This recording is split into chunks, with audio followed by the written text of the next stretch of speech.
काय कुठल्याही ज्या प्रश्नाला तथ्यहीन प्रश्न विचारून कारण नसताना तुम्ही लोकांच्या मध्ये संभ्रमावस्था करतात, तसं काहीही नाही आहे। उगीच कारण नसताना गैरसमज पसरवण्याचं काम पत्रकार मित्रांनी करू नये अशा पद्धतीची माझी त्यांना विनंती आहे। आज मी जाणीवपूर्वक नंदुरबार आणि अंमळनेर जळगाव जिल्ह्यातल्या त्या दौऱ्यावर आलेलो होतो। सकाळी पाडसे धरणाला भेट दिली, तिथं जे सांगायचं ते सकाळीच मी तिथं बाईट दिलेले आहेत आणि आता आमचा युवकांचा मेळावा होता, त्या मेळाव्याला मी माझे जे विचार मांडायचे आहेत इतरांनी पण काही भूमिका मांडण्याचं काम केलेलं आहे। एकंदरीतच संमेलन पण चांगल्या प्रकारे 3 दिवसाचं चालू झालेलं आहे।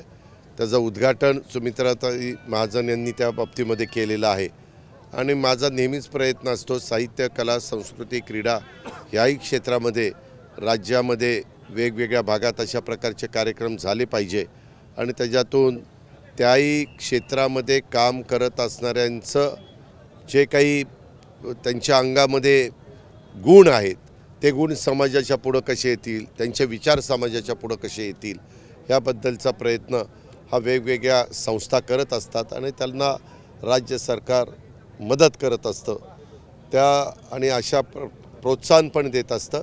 तो एक दिमागदार कार्यक्रम या बाबतीमध्ये झालेला आहे। भुजबळांना विरोधकांकडून हेतुपूर्वक टार्गेट केले जाते। त्या संदर्भामध्ये आम्ही सांगितलं की एकंदरीतच आता सगळ्यांनी महाराष्ट्राचं वातावरण खराब होईल अशा प्रकारचं वक्तव्य कुणीच करू नये।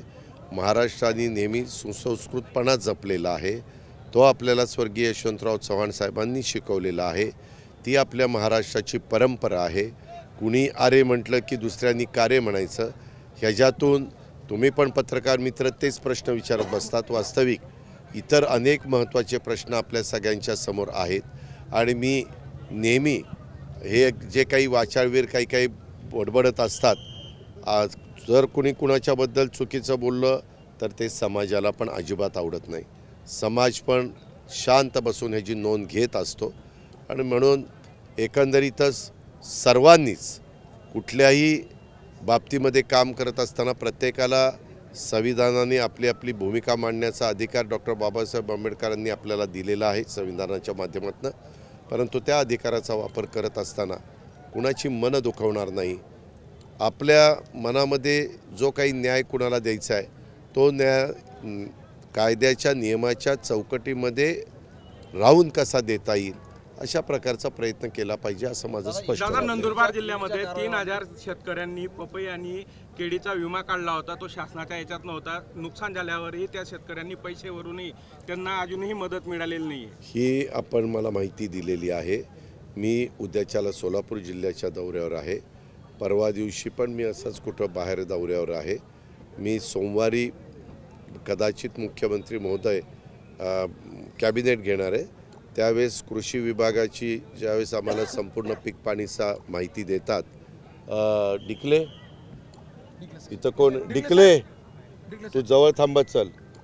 ह्या भागामध्ये ह्यांचा अशी तक्रार आहे 3000 शेतकऱ्यांना पीक विम्याचे पैसे फळ उत्पादक शेतकऱ्यांना पपई आणि केळी ह्याच्याबद्दलचे नंदुरबार जिल्ह्यातले मिळाले नाहीत।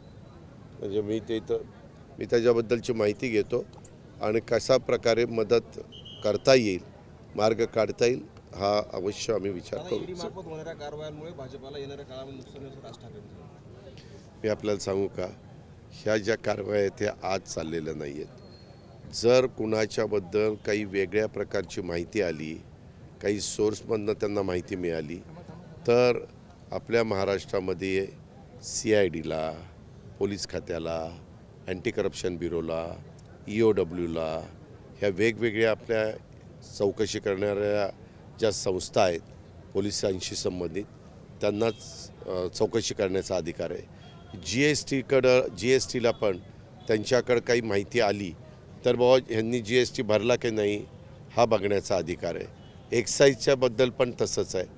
तशा पद्धतीनं केंद्रातल्या पण काही संस्था आहेत त्यांना स्वायत्तता आहे।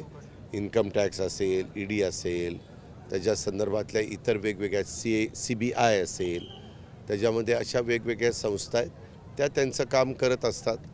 जर चौकशी करताना ज्यांची चौकशी केली जाते त्याच्यामध्ये काहीच जर तथ्य नसेल तर त्यांना काहीच होत नाही, तथ्य असेल तर त्या संदर्भातली पुढची ॲक्शन होती. दादा, प्रवीण दरेकरांनी ईडीच्या ज्या रोहित पवारांच्या चौकशीवरून असं म्हटलं होतं की प्रतिभा काकींना एक मिनिट ऐका, तुम्ही बाकीच्यांची नावं घेऊन मला कशाला विचारताय? माझं मन मला मत विचारा ना. एवढ्या मोठ्या महाराष्ट्रात 100-200 लोक रोज काहीतरी बोलणार आणि हा असं बोलला, तुमचं काय मत आहे? मला काय घेणं देणं आहे? त्यांचं त्यांना लकलं. भविष्यात पहिल्यांदा 3.5 लाख क्विंटल मिरचीचा कशाचा? मिरची उत्पादनात नंदुरबार देशात दुसरा आहे. ओके. 3.5 लाख क्विंटल मिरचीचा टप्पा पार होतोय, पण कुठलीही शासनाकडनं ध्येय धोरण नाही. चिली पारची घोषणा होऊन अनेक वर्ष झाली. नाही, कसलं ध्येय धोरण?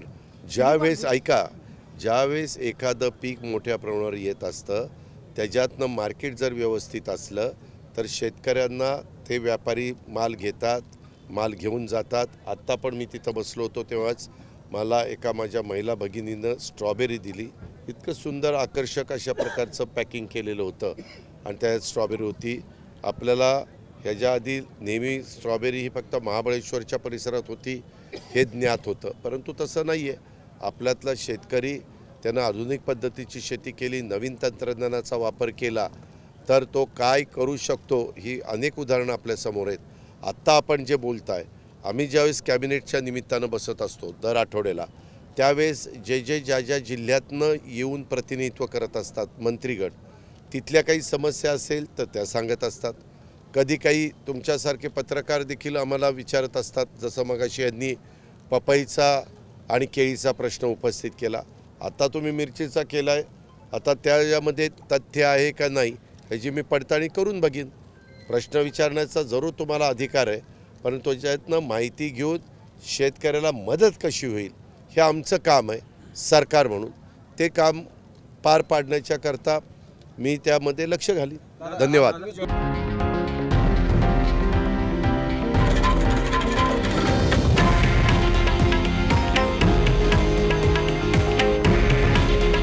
हे आहे देशातील नंबर 1 न्यूज नेटवर्क आणि आपण पाहत आहात TV9 मराठी. काळजी तुमची, हित महाराष्ट्राचं.